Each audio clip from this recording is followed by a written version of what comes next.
Hello students, welcome to Raghav Pathshala. हम पढ़ रहे हैं इंटीग्रल्स की एक्सरसाइज 7.4। लास्ट क्लास में हमने क्वेश्चन नंबर 18 और 19 का सॉल्यूशंस देखा था।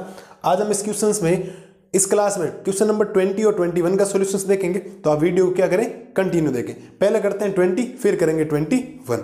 तो क्वेश्चन नंबर 20 क्या कह रहा है सुनना। देखो क्वेश्चन नंबर 20 में आई इक्वल इंटीग्रल्स ऑफ, ऊपर लिखा है x+2 अपॉन में अंडर रूट के अंदर 4x माइनस एक्स स्क्वायर और है ये dx। अब हमने फॉर्मेट चेंज करना वो पढ़ा था कि लेट करना ऊपर वाले को AD/dx नीचे वाला, बट यहाँ रूट के अंदर है तो भी आप ले सकते हो, बट ऊपर वाला कुछ रिजल्ट मिलेगा नहीं। तो इन दोनों क्वेश्चंस के लिए फॉर्मेट थोड़ा सा चेंज है और एक 23 के लिए चेंज है। 22 जो आएगा वो वापस वही आपको लेट करने वाला आ जाएगा। तो थोड़ा ध्यान रखें इन 3-4 क्वेश्चंस में। आप जब इनको करें वापस लर्न करें तो इनका थोड़ा सा आप विशेष तौर पर ध्यान रखें, ठीक है। तो क्वेश्चंस कैसे होगा, देखो यहां से आई इक्वल क्या आएगा, इंटीग्रल्स ऑफ, मैं इसको ऐसे लिख सकता हूं x-2 और प्लस का लिख सकता हूं 4। वापिस x+2 ही बन रहा है, नीचे कुछ रिजल्ट बनाना इसीलिए ऊपर ऐसा किया। और अंडर रूट के अंदर हो जाएगा 4x माइनस एक्स स्क्वायर और ये हो जाएगा dx। अब देखो ध्यान से, मतलब कैसे सेम वैल्यू कैसे बनाते, देखो सेम वैल्यू बनाता हूं। यहां से I equal integrals of x-2 plus में 4 अपॉन में अंडर रूट के अंदर, एक काम करो आप माइनस कॉमन ले लो, तो माइनस कॉमन लेते ये बनेगा एक्स स्क्वायर माइनस का 4x, क्योंकि एक्स स्क्वायर होना चाहिए सिंगल। ये आपके परफेक्ट स्क्वायर बन रहा है, परफेक्ट स्क्वायर बनाते हैं इसको। देखो I equal integrals of x-2 plus में 4, यहाँ dx चल रहा है, ठीक है, अपॉन में under root of X square minus का हो जाएगा 4x। अब परफेक्ट स्क्वायर कैसे बनाते हैं, परफेक्ट स्क्वायर आपको x का कोएफिशिएंट देखो, x का कोएफिशिएंट है 4, 4 का हाफ कितना होता है 2, तो 2 का स्क्वायर प्लस भी करना है और 2 का स्क्वायर माइनस भी करना है। तो करते हैं साहब, प्लस का कर दो 2 का स्क्वायर और माइनस का कर दो 2 का स्क्वायर और ये आ जाएगा ऊपर dx। इसके बाद देखो यहां से i बनेगा आपके पास इंटीग्रल्स ऑफ x-2 प्लस में 4 अपॉन में, माइनस बार चल रहा है और अंदर बनेगा x-2 का होल स्क्वायर, क्योंकि इन वैल्यू से क्या बना दी ये, और माइनस ये रहने दो 2 का स्क्वायर। अब माइनस अंदर भेज दो और यहाँ रूट चल रहा है, ठीक है। तो यहाँ से i बनेगा आपके पास x-2 प्लस में 4 अपॉन में अंडर रूट ऑफ, तो ये बन जाएगा 2 का स्क्वायर माइनस x-2 का स्क्वायर और ये बन जाएगा dx, क्योंकि माइनस अंदर है तो ये माइनस का बन गया, माइनस माइनस प्लस बन गया। अब इसको सेपरेट कर दो, सेपरेट करेंगे तो आई क्या बनेगा आपके पास, ये कंप्लीट वैल्यू, इसके नीचे ये भेज दो x-2 अपॉन में अंडर रूट ऑफ, ये बनेगा 2 का स्क्वायर माइनस x-2 का स्क्वायर dx और प्लस में 4 बार रहने दो और ये बनेगा dx अपॉन अंडर रूट के अंदर 2 का स्क्वायर माइनस x-2 का होल स्क्वायर। अब इसको लेट कर लो, लेट करेंगे तो ये बनेगा i equal i1 plus 4i2 बनेगा और इक्वेशन नंबर क्या हो जाएगी, फर्स्ट हो जाएगी। तो हमने सेपरेट किया, थोड़ा सा काम प्लस माइनस का किया, नीचे तो वैसे परफेक्ट स्क्वायर बना रहे, तो परफेक्ट स्क्वायर तो आपको वैसे भी आता है, ठीक है। तो ये हमने कर दिया, i लेट कर दिया i1 प्लस 4i2। अब i1 और i2 की वैल्यू निकालेंगे, फिर i में क्या कर देंगे, पुट कर देंगे। तो सुनना, देखो यहां से i1 क्या आपके पास, i1 है x-2 अपॉन अंडर रूट के अंदर, ठीक है। आप चाहो तो इसको 2 का स्क्वायर 4 भी लिख सकते हो, 4 माइनस x-2 का होल स्क्वायर, वैसे कोई फर्क नहीं पड़ता कैसे लिखो। अब लेट कर लो नीचे वाली वैल्यू कंप्लीट को, तो 4 माइनस x-2 का होल स्क्वायर है, उसको आप t लेट कर लो, तो 4 का 0 हो गया, तो ये माइनस का 2 x-2 dx इक्वल बनेगा dt। तो हमें चाहिए x-2, ऊपर dx है, dx इक्वल dt अपॉन क्या बनेगा, माइनस का 2 बनेगा। इसको अब करते हैं सोल्व। इसको जब सोल्व करोगे तो i1 वैल्यू बनेगी आपके पास माइनस का 1/2 dt अपॉन ये बनेगा रूट के अंदर t, माइनस का 1/2, ये कंप्लीट रूट t हो गया कि ऊपर x-2 dx की जगह आ गया dt, ठीक है। अब इसका इंटीग्रेशन करते हैं, इंटीग्रेशन करेंगे तो t की पावर -1/2 dt बन जाएगा, क्योंकि रूट का मतलब होता है t की पावर 1/2, 1/2 ऊपर आती है प्लस वाली किस में चेंज हो जाएगी, माइनस में। और इसका जब इंटीग्रेशन करेंगे तो i1 की वैल्यू बनेगी माइनस का 1/2 t की पावर -1/2 +1 अपॉन में माइनस का 1/2 +1। तो यहाँ से I1 की वैल्यू बनेगी आपके पास माइनस का 1/2 मल्टीप्लाई, ये तो बनेगा √t अपॉन 1/2, 1/2 से 1/2 कैंसिल, और I1 की वैल्यू √t माइनस का बाहर आएगा, और t का मतलब है आपके पास 4 - x - 2 का होल स्क्वायर, और प्लस में मैं कुछ भी नहीं ले रहा हूँ C1, क्योंकि लास्ट में अंदर मैं कंप्लीट क्या लगा दूंगा, C लगा दूंगा। कंप्लीट में क्या कर देंगे हम, लास्ट के अंदर C कर देंगे। तो ये वैल्यू आई है आपके पास I1 की, ठीक है, सिंपल सही है, ज़्यादा दिक्कत है नहीं। अब करते हैं I2 को सोल्व। किसको करते हैं, I2 को, और I2 है आपके पास ये रहा dx अपॉन अंडर रूट के अंदर 2 का स्क्वायर माइनस x - 2 का होल स्क्वायर। ये तो डायरेक्ट फॉर्मूला बन गया। कौन सा फॉर्मूला बन गया, आप कहेंगे sir dx upon under root के अंदर a square minus x square. बोलो सर क्या फॉर्मूला होता है, a square minus x square का फॉर्मूला डायरेक्ट बनता है, आपको पता है कि sine inverse x upon a plus में क्या बनता है c। अभी हम c नहीं लगाएंगे, c लास्ट में लगा देंगे, ठीक है। तो यहाँ से I2 क्या बनेगा, I2 बनेगा आपके पास I2 equal sign inverse x की जगह है x - 2 और a की जगह है 2। ये आ गई इक्वेशन नंबर 3। कौन सी इक्वेशन नंबर 3, ये वैल्यू आ गई आपके पास किसकी, I2 की। अब आप इक्वेशन फर्स्ट आप लिखेंगे from equation first, equation second and equation third. तीनों इक्वेशन से क्या करते हैं, इसको सोल्व करते हैं। तीनों इक्वेशन में क्या है, पहले I इक्वल, पहले था I1, तो I1 की वैल्यू है मेरे पास minus under root of 4 - x - 2 का होल स्क्वायर प्लस,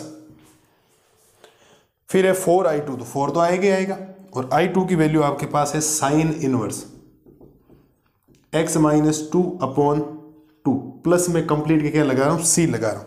कंप्लीट में क्या जाएगा C, और अब जब सोल्व करोगे तो माइनस का ये 4 - x - 2 का एक्चुअल में मतलब क्या है, जो लास्ट में आपने चेंज किया था इसी वैल्यू को आपने वो लिखा था 4x - x स्क्वायर। तो 4x माइनस ये बन जाएगा x स्क्वायर, और प्लस में 4 sign inverse x - 2 upon 2 plus में C। ये इस क्वेश्चन का आपके पास फाइनल क्या बन गया, रिजल्ट बन गया। आप NCERT का आंसर मैच कर लें, एज इट इज आपके पास यही आंसर है, कोई दिक्कत आपको आएगी नहीं किसी भी टाइप की। थोड़े से आप ये कह सकते हो कि ये जो 4 क्वेश्चन है एक्चुअल में क्वेश्चन नंबर 18 से लेकर अब आप अगर क्वेश्चन नंबर 23 तक सोचेंगे, ये जो टोटल 6 क्वेश्चन है इनमें आपको थोड़ा सा ध्यान रखना पड़ेगा कि मुझे एक्चुअल में करना क्या, मेथड क्या अप्लाई कर। जैसे अभी ये जब ये करेंगे ना, इसमें भी आपको लगेगा कुछ मैं ऐसा सेपरेट पोर्शन कर दूंगा, आपको लगेगा हमें कब पता चलेगा ऐसा करना है नहीं, तो वो तो चला पता चलेगा जब प्रैक्टिस आप करेंगे। बिना प्रैक्टिस वैसे भी चीज़ें पॉसिबल नहीं है ना, तो प्रैक्टिस करेंगे तो इजी वे में चीज़ें क्लियर आ जाएगी, आपके दिमाग में ब्रेन में बैठ जाएगी, ठीक है। मेन काम है इस क्वेश्चंस को एक बार बिना देखे करना। अपनी तरफ से जब आप कोशिश लगाएंगे, एफर्ट लगाएंगे, तो ये क्वेश्चंस आपको सिंपल ही लगेंगे, ठीक है। तो ये हमने कर दिया क्वेश्चन नंबर 20 का सॉल्यूशंस। नेक्स्ट स्लाइड में करते हैं क्वेश्चन नंबर 21 का सॉल्यूशन। अब देख करते हैं क्वेश्चन नंबर 21 का सॉल्यूशंस। तो 21 है आपके पास x + 1 अपॉन, इसको पहले करते हैं I लेट, तो I इक्वल x + 2 अपॉन में अंडर रूट के अंदर बनेगा x स्क्वायर प्लस का 2x प्लस का 3 dx। यहां से I बनेगा आपके पास इंटीग्रल ऑफ, इसको मैं लिख सकता हूं x + 1 + 1, 2 को मैंने क्या लिख दिया 1 + 1, सेम ही वैल्यू रहते, ठीक है। इससे मेरा थोड़ा इजी हो जाएगा क्योंकि मेरे को परफेक्ट स्क्वायर बनाने के ऊपर अलग वैल्यू चाहिए, और ये बन जाएगी आपके पास x स्क्वायर प्लस का 2x प्लस का 3 dx। यहाँ से I क्या बनेगा, ध्यान देना, इस कंप्लीट वैल्यू को अलग मान लो तो ये हो जाएगी x + 1 अपॉन अंडर रूट के अंदर x स्क्वायर प्लस का 2x प्लस का 3 dx। अब ऐसा इसीलिए किया है क्योंकि जिस दिन आप इसको t बोलोगे ऊपर वाली वैल्यू आपको मिल जाएगी, नो टेंशन रहे, ठीक है। और प्लस में ऊपर बना है dx, क्योंकि 1 है तो 1 की जरूरत नहीं, और अपॉन में अंडर रूट के अंदर बन जाएगा आपके पास x स्क्वायर प्लस का 2x प्लस का 3। तो मैं इसको जब लेट करूंगा तो I इक्वल हो जाएगा I1 प्लस I2। इसको देंगे हम इक्वेशन नंबर फर्स्ट। कौन सी इक्वेशंस देंगे, फर्स्ट। अब फर्स्ट इक्वेशंस को जब सोल्व करेंगे तो एक मुझे वैल्यू चाहिए I1 की और एक वैल्यू चाहिए मुझे I2 की। तो पहला काम करते हैं I1 को सोल्व करने का। तो यहाँ से जब आप I1 की वैल्यू सोल्व करेंगे, integrals of x plus 1 upon में अंडर रूट के अंदर आएगा x स्क्वायर प्लस का 2x और प्लस में आएगा 3 और ये बनेगा dx। आप जब लेट करेंगे, लेट x स्क्वायर प्लस में 2x प्लस 3, इस पूरे को आप क्या लेट कर लो t, तो x स्क्वायर का डेरिवेटिव 2x और 2x का कितना 2 और 3 का तो वैसे भी 0 और कंप्लीट का dx इक्वल में आ जाएगा dt। बट मुझे x प्लस 1 चाहिए तो 2 कॉमन ले लो, 2 कॉमन लेते ये बनेगा x प्लस 1 dx इक्वल में बनेगा dt। तो मुझे x प्लस 1 और dx की अगर वैल्यू चाहिए तो वो आएगी dt अपॉन 2, मल्टीप्लाई वाला चला गया डिवाइड में, तो I1 की जो वैल्यू बनेगी वो बनेगी 1/2 तो बाहर आ जाएगा और वो बनेगा dt upon root of t, और यहाँ से I1 बन जाएगा आपके पास 1/2 t की पावर -1/2 dt, क्योंकि रूट t का मतलब होता है t की पावर 1/2, ऊपर आती है किसकी हो जाएगी माइनस की 1/2, और यहाँ से जो I1 की वैल्यू बनाएगा वो हो जाएगी 1/2 t की पावर -1/2 प्लस 1 अपॉन में -1/2 प्लस 1। मैं कोई C1 और C2 नहीं ले रहा हूँ, मैंने हर क्वेश्चन में नहीं लिया, ठीक है। तो I1 की वैल्यू बनेगी 1/2 t की पावर 1/2 अपॉन 1/2, 2 से 2 कैंसिल, तो I1 की वैल्यू आएगी रूट ऑफ t, और t का मतलब है x स्क्वायर प्लस का 2x प्लस का 3। ये होगी इक्वेशन नंबर सेकंड। कौन सी होगी? Equation number second. जो I1 की वैल्यू आई है x square plus 2x plus 3 का क्या आया? रूट आया। ध्यान रखना, इस कंप्लीट का क्या आ गया? रूट आ गया। बोलो सब, कोई डाउट है क्या? कोई डाउट नहीं होना चाहिए। सिंगल सा है, हमने 2 को 1 + 1 लिखा, इसके नीचे सेपरेट किया, इसके नीचे ये लेट करते ऊपर वाला मिल गया, सेम सेपरेट हो गया। अब मेरे पास है I2 की वैल्यू, अब मैं निकालता हूं I2 की वैल्यू। तो I2 है आपके पास dx अपॉन अंडर रूट के अंदर x स्क्वायर प्लस का 2x प्लस का 3। अब ये परफेक्ट स्क्वायर मेथड बन गया। तो I2 क्या बनेगा आपके पास? ऊपर बनेगा dx अपॉन अंडर रूट के अंदर, परफेक्ट स्क्वायर क्या कहता है कि x स्क्वायर प्लस 2x। अब x का कोएफिशिएंट कितना? 1 का स्क्वायर आपको ऐड भी करना है। x का कोएफिशिएंट 2 है ना, 2 का हाफ कर दिया मैंने 1, तो 1 का स्क्वायर ऐड भी करना, 1 का स्क्वायर सब्ट्रैक्ट भी करना, और प्लस में 3 तो वैसे भी चल रहा है।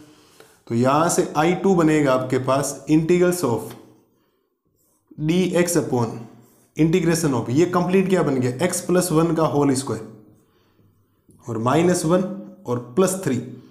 तो I2 यहां से बनेगा integration of dx upon under root के अंदर x प्लस 1 का होल स्क्वायर और प्लस में है ये 2, और यहां से जब आप फॉर्मूला बनाएंगे तो ये बनेगा dx अपॉन अंडर रूट के अंदर x प्लस 1 का होल स्क्वायर और प्लस 2 को मैं लिख सकता हूं रूट 2 का स्क्वायर। 2 को मैं क्या लिख सकता हूं? रूट 2 का स्क्वायर। बोलो सब, कोई डाउट? कोई डाउट नहीं होना चाहिए। इसके बाद सीधा डायरेक्ट फॉर्मूला बन गया। कौन सा फॉर्मूला? कि integration of dx upon root of x square, जो प्लस a स्क्वायर का फॉर्मूला बनेगा वो बनेगा log of x plus under root of x square plus a square plus में क्या आता है? c। अब c तो मैं लूंगा नहीं क्योंकि मुझे C2 लेनी पड़े, मैं लास्ट के अंदर जब आंसर कंप्लीट हो जाए उसके समय c लगा दूंगा, कोई दिक्कत वाली बात नहीं। तो यहां से I2 क्या बनेगा? I2 बनेगा आपके पास log x की वैल्यू है x प्लस 1 और प्लस अंडर रूट के अंदर x की वैल्यू है x प्लस 1 का होल स्क्वायर प्लस ये हो जाएगा रूट 2 का स्क्वायर और प्लस में c, और यहां से I2 जो बनेगा वो बनेगा log of x plus 1 plus, जब आप इसको सोल्व करेंगे तो ये बनेगा x स्क्वायर प्लस का 2x और प्लस में क्या बनेगा 3 और प्लस में c मतलब होगी। अभी ये इक्वेशन नंबर कौन सी होगी? थर्ड। कौन सी इक्वेशन होगी? थर्ड। तो I2 की वैल्यू आई है आपके पास ये वाली। क्या आई I2 की वैल्यू? ये वाली। अब I1 आ गया, I2 आ गया, तो I भी आ जाएगा। तो अब आप लिखेंगे क्या? मैं इधर आंसर लिख देता हूं। आप लिखेंगे from equation first, equation second and equation third. तो I क्या बनेगा? I बनेगा I1। I क्या है? I1 की वैल्यू ये रही कि under root of x square plus का 2x प्लस में 3 और प्लस फिर है I2। तो I2 की वैल्यू ये रही कि log of x plus 1 plus under root के अंदर x square plus 2x plus 3 और प्लस में अब कंप्लीट के क्या लगा देता हूँ c, वरना c1 c2 आता तो आप उसको बार बार चेंज करते। इसकी बजाय हमने एक साथ काम कर दिया। ये आपके पास आ गया कंप्लीट इस क्वेश्चन का आंसर। बोलो बेटा कोई डाउट है क्या? कोई डाउट नहीं। हमने 2 को 1 प्लस 1 लिखा, बाकी सेपरेट हो गया। एक जब आप ऊपर से नीचे दोनों में डिवाइड करते, एक तो लेट वाला हो जाता, एक में सीधा डायरेक्ट क्या बन जाता आपके, ये फॉर्मूला बन जाता। कोई डाउट आएगा नहीं आपको, ठीक है। तो आज इस क्लास में हमने क्वेश्चन नंबर 20 और 21 का सॉल्यूशंस देखा। अब हमारे पास 22 और 23 का बचा। फिर 2 MCQ सिंपल है, ज़्यादा हार्ड नहीं है, ठीक है। जल्दी सॉल्यूशंस करते हैं, मिलते हैं जल्दी नए वीडियोज़ में। तब तक आप इन क्वेश्चंस को बिना देखे कीजिए, समझिए कि क्वेश्चंस में हो क्या रहा है। Thank you.